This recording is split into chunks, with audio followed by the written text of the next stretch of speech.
Ер нь бол анх асуудал бол орлого нотол гэж гарсан. За энэ асуудал дээр Монгол Ардын намын баг хурал шийдвэр гаргасан. Ерөнхий сайдаас асууж байгаа нь энэ ер нь хэр үндэслэлтэй болсон юм бэ? Өнөөдрийн энэ асуудлын ярианы дийлэнх хувь нь бол хамтарсан засгийн газар буруу байсан, муухай байсан гэдэг сэдв рүү орчлоо. Засаг байгууллагатай буюу намууд хамтрахтаа 578 зүйл заалттай байгуулсан. 4 жилийн хугацаанд тодорхой зорилтуудыг тавьж хурдтай хөгжлийн төлөөх зориг гэдэг урэ бүхий мөрийн хөтөлбөрийг, засгийн мөрийн хөтөлбөрийг байгуулсан. За Ардсан нам, Ардын нам хоёрын мөрийн хөтөлбөрийн ижилсэл, сонгуулийн ижилсэл энэ засгийн мөрийн хөтөлбөр дээр 85.9% буюу бараг 86%-аар нийцчихсэн учраас Ардсан намын төлөөлийн төв байгууллага бол хамтран зүйтэй гэдэг шийдлийг гаргасан. 1.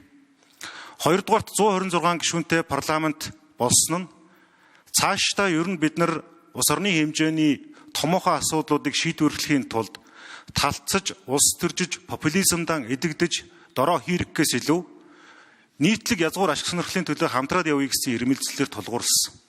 Магадгүй 28, 32 онуудад ч гэсэн 126-тай парламентын илүү олон суудал авсан нам нь бусдаа урилга тавиад хамтраад асуудлаа шийдэх ийм герман маягийн соёл тогтно гэж харж байгаа. Тэр утгаараа өнөөдрийн энэ хилцэх асуудал дээр ер нь хамтарсан засгийн газрыг нэг удаагийн энэ хэрчмээр нь биш, урт хугацаанд улс төр, эдийн засаг, төрийн онолын зүй тогтлоор нь бид нар асуудалд хандмаар байгаамаа. Ардсан намаас засагт ажилласан тэргүүн шадар сайд Луугаан төмөр эдийн засгийн томоохон төсөл хөтөлбөрүүдийг бол алсын хараатай харж гал атгаж ажилласан. Туван сайд олон жил гацсан байгаа олон асуудлууд дээр хувийн нэр хүндээ золиослж энэ талбарт ажилласан. Цэндийнбаатар хүү мэдээлэл технологийн салбар нь өөрөө төрийн хүртээмжийг ахиулах боломж гэдэг утгаараа иргэдэд хүртээмжтэй төрийн үйлчлэгийг сайн байлгахын төлөө ажилласан. Батсуур сайд барилгын салбарт бас шинэ платформ, шинэ реформуудыг хийхин төлөө зоригтой ажилласан.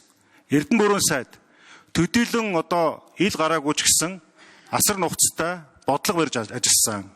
Одон туяа сайд ганцхан асуудлыг хэлэхэд эгийн голын олон жил гацсан төслийг явуулж чадж байгаа.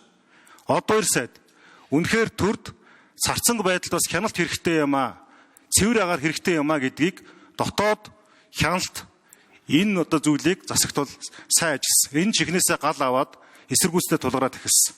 Алтан гэрэл сайд шудраг осыг сахиулах том санаачлалуудыг гаргаж хүний эрхийн багц хөтөлбөрүүд, хуулийн төслүүдийг оруулж ирсэн.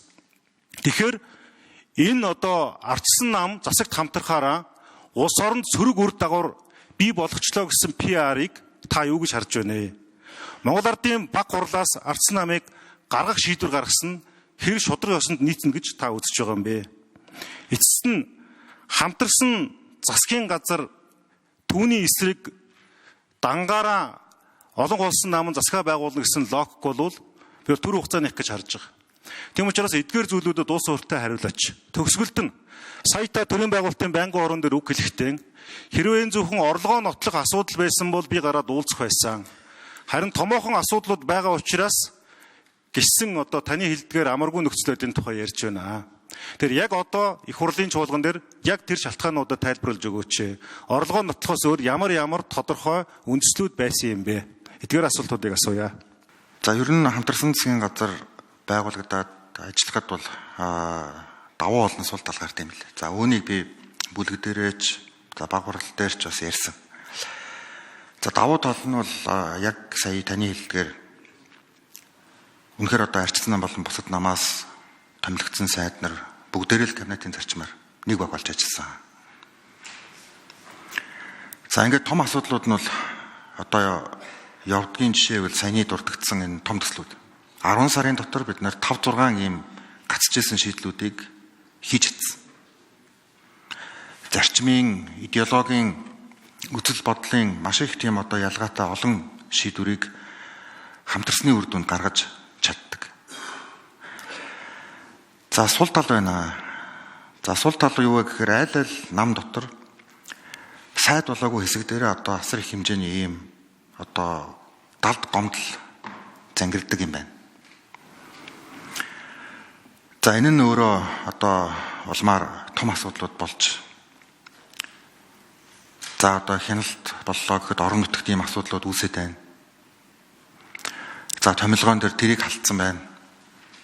За ийм агентлаг дээр байгаа хүн ийм мэдээллүүдийг аваад байна. Энэ өөрөө одоо дараагийн асуудал дээр сөрөг янз бүрийн одоо ийм улс төрийн үр дагавар дагуулж болцсохгүй байна. Таны хувьд одоо арчсан намд арай илүү хөтлөгдөж байна. Зөвхөн л одоо 3 намын даргал шийдвэр гаргадаг болж байна. Зэрэг ийм одоо олон асуудлууд бол үүсдэг юм бэл. Энэ бол одоо суур одоо шалтгаануудын нэг. За олон асуудлууд бас одоо олон ч бас ийм одоо улс төрийн үйл явдлууд болж өнгөрсөн. За энэ бүх зүйл дээр л одоо бүлэг дээр байнга л би хамтарсан засгийн газрыг хамгаалахын төлөө одоо ажилласаар л байсан. Сүүл рүү яг үнэ хэлэх жоохон ганцаардаж гисэн. Бархаа болж гисэн. Тайлбарлаад нэмэргүй болж гисэн. Ийм зүйлүүд болдгийм байлээ. Тийм учраас би өнөөдөр бас сэтгэл хөдлөх хэсэг тухайн асуудлыг ярьж байгаа ч гэсэн би дараагийн одоо засгийн газар дараагийн одоо парламентын гишүүдэд бас сургамжилж үлдээсэй. Тийм учраас нуугадах зүйл байхгүй, илэн талангүй ярьчих нь өөрөө төрийн протоколд ингээ үлдэхэн зүйтэй баха гэж батсан. За орлого нутагтай холбоотой асуудлыг би 5 сарын 23-нд авилтаа тэмцэх газар өгсөн. За энэ бүх асуудлуудыг өнөөдөр ч гэсэн би одоо нээлттэй дэлгэрэнгүй хариулахад бол бэлэн байгаа. Сая төрийн байгуулалтын байнгын орон дээр ч асуусан.